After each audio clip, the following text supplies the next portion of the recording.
Assalamualaikum warahmatullahi wabarakatuh. Perkenalkan, nama saya Muhammad Abdul Ihsan dari Teknik Elektronjani kelas C tahun 2018 dengan NIM 2211181097. Pada kesempatan kali ini saya akan menjelaskan dari sistem komunikasi data. Jadi sistem komunikasi data ini yaitu merupakan suatu proses pengiriman informasi di antara dua titik dengan menggunakan kode biner yang dimana melalui saluran transmisi dan menggunakan peralatan dari switching. Jadi nanti informasinya ini akan berbentuk data. Nah, di sini ada blok diagramnya, yang dimana ada source system yang terdiri dari source dan transmitter, lalu ada transmission system, dan ada destination system yang terdiri dari receiver dan destination. Yang dimana contohnya di sini ada workstation, lalu masuk ke modem dan ke public telephone network itu sebagai transmission systemnya, lalu menuju ke destination system di mana ada modem dan server. Nah, di sini ketika dari source menuju ke transmitter, di sini sinyal adalah menggunakan sinyal digital.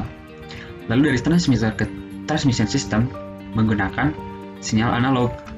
Dan dari sini receiver menuju ke destination atau ke tujuan kembali yaitu menggunakan sinyal digital.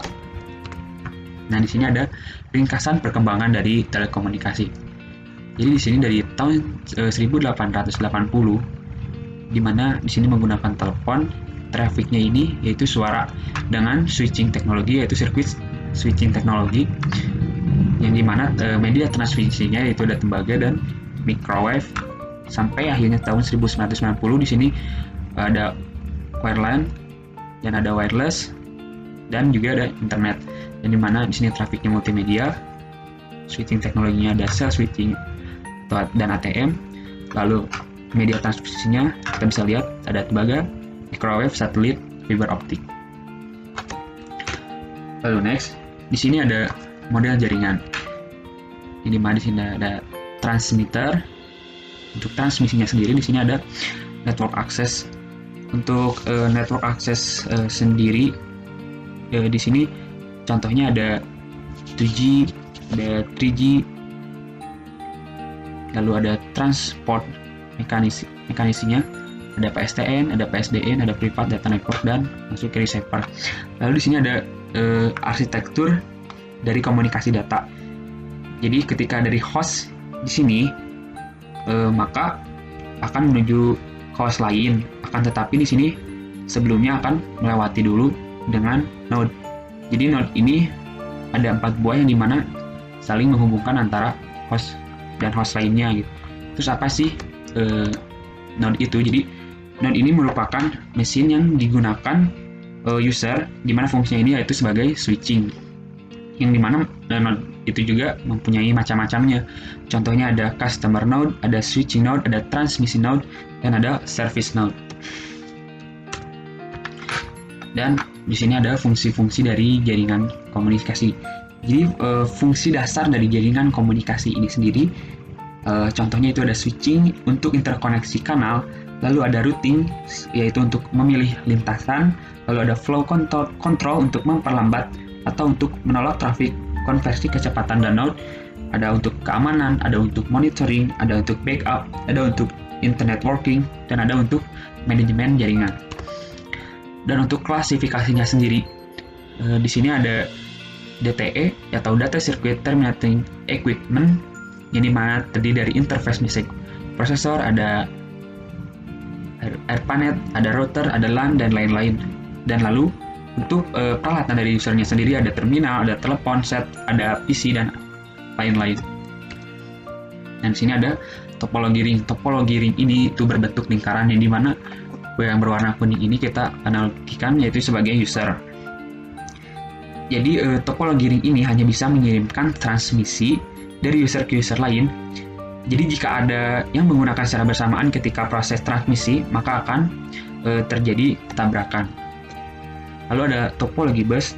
Jadi topologi bus ini yaitu untuk menghubungkan antar user menggunakan satu jalur komunikasi, yang dimana di kedua ujungnya ini yaitu ditutup dengan terminator. Apa sih terminator? Jadi terminator ini yaitu fungsinya untuk menyerap sinyal pada akhir transmisinya.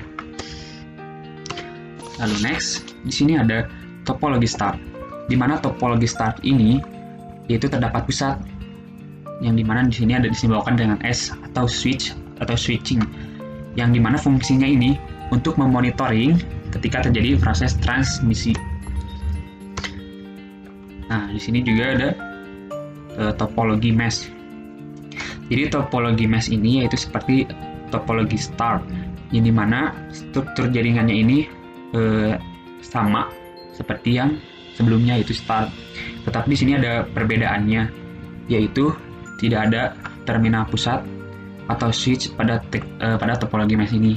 Jadi switchnya ini terdapat pada setiap masing-masing dari usernya itu sendiri.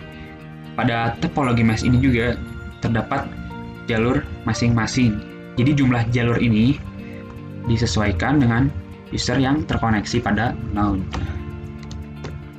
Lalu di sini ada klasifikasi dari jaringan, yang dimana contohnya itu ada LAN yang dibatasi oleh beberapa kilometer.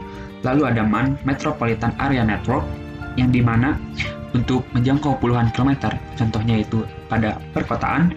Lalu ada WAN, yaitu Wide Area Network, yang dimana jangkauannya itu ratusan kilometer, bahkan bisa mencapai ribuan kilometer. Nah, di sini ada sirkuit switching jaringan telepon, yang dimana di sini bisa kita lihat ada peralatan dari sirkuit switching.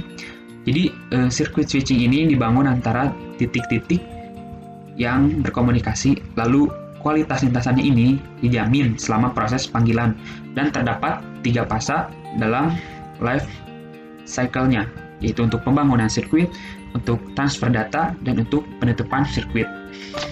Nah, kita pada gambar di sini yaitu ketika ada dari sumber pemanggil, di sini akan menuju ke sentral lokal terlebih dahulu. Dari sentral lokal lalu masuk ke sentral trunk dan kembali ke sentral lokal hingga mencapai ke tujuan yang dipanggilnya. Jadi dari pemanggil menuju yang dipanggil ini ada tahapan-tahapan terlebih dahulu. Nah, selanjutnya di sini ada proses atau dari circuit switching dari timing 1, yang dimana prosesnya yaitu dari host 1 ke node 1 ke node 2 hingga mencapai ke host 2.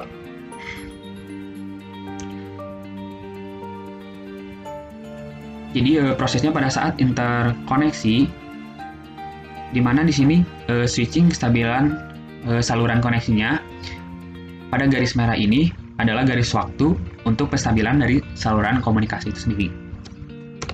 Lalu untuk circuit switching timing 2, di sini kita lihat ada asumsinya yaitu ada jumlah hop sama dengan M, ada delay pemrosesan per hop sama dengan P.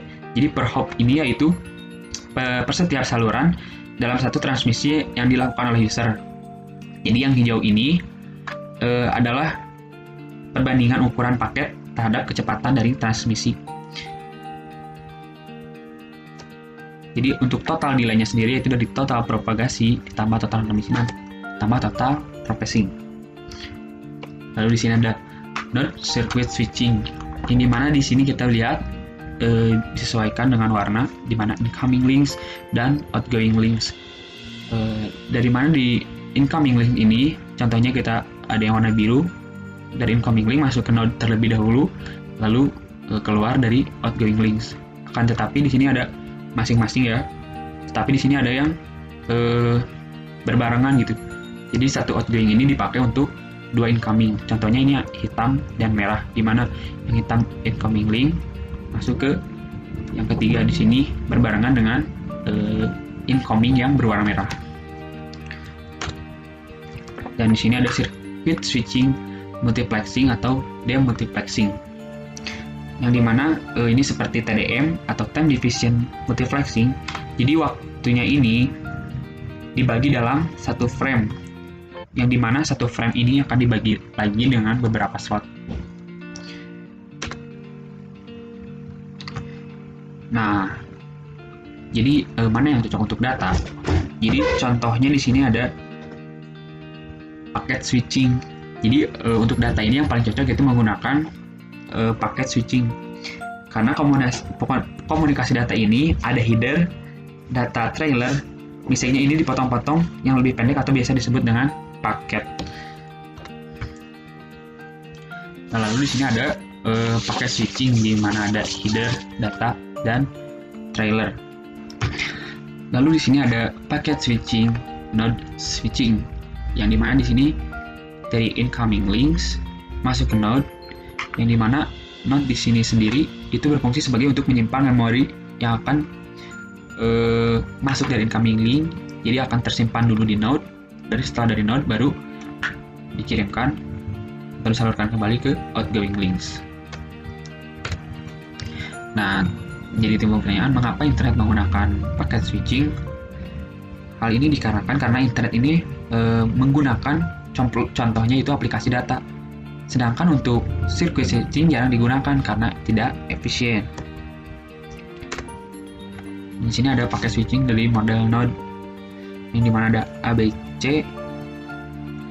ABC ini yaitu untuk mengirimkan informasi, yang dimana di sini informasi akan dipisah lalu diarahkan sesuai dengan yang dituju atau penerima. Di sini ada paket switching dari formula Little.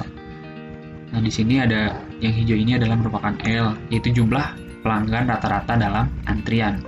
Dan di sini juga ada rumus matematikanya, yaitu lambda dikali dengan W, yang dimana lambda adalah rate kedatangan pelanggan dalam pelanggan atau det. Lalu ada W ini yaitu waktu rata-rata satu pelanggan menunggu dalam antrian. Dan di sini ada datagram dari paket switching dari timing 1,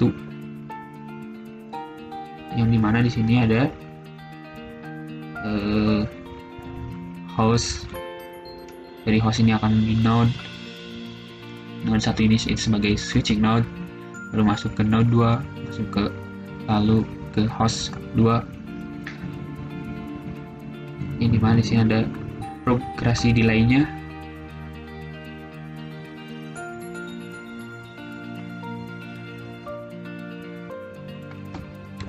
Dan di sini ada analisa matematiknya. Sama di sini ada jumlah hop itu dengan M, delay pemrosesan per hop sama dengan P, dan di sini total delay-nya itu sama dengan total propagasi ditambah dengan total transmisi, lalu ditambah dengan total store and forward, dan ditambah dengan total processing. Nah, di sini ada datagram pakai switching routing. Nah, di sini kita lihat ada node 5. Node 5 ini sebagai switching node atau jadi sebagai pusat, yang dimana node 5 ini yaitu sebagai monitoring ketika proses pengiriman informasi dari antar hostnya itu sendiri.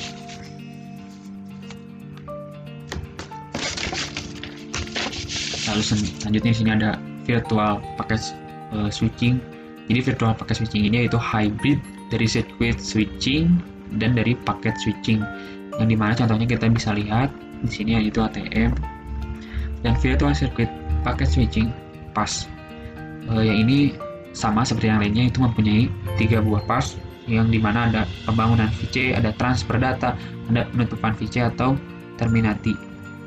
Yang membedakannya itu konfigurasinya. Lalu di sini ada virtual circuit packet switching timing 1 sama seperti sebelumnya. Dan di sini ada juga perhitungan matematikanya, selebihnya sama seperti sebelumnya.